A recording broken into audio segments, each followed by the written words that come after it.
this morning's job. I think you got a problem, little buddy. Yeah, that shouldn't be in there. So let's get cleaned up, and hopefully she should tick like a clock. It's about going to be the best one I've ever seen.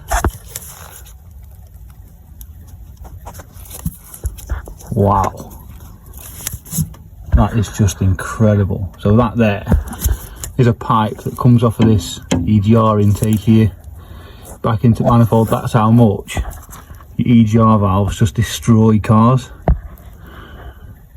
Wow. Well, let's clean that up. That's what that should look like. So now, to clean these, look at that thing. And this is the problem, there's a valve in there, it gets stuck. So, just under there. So yeah, let's clean these.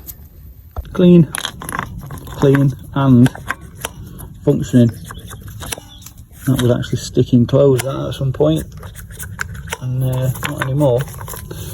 And took it apart, greased up that diaphragm in there as well. So vacuum stuff.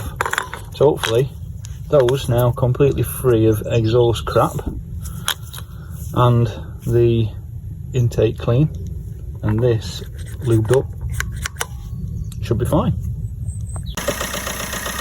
Purring like a pig. Happy days.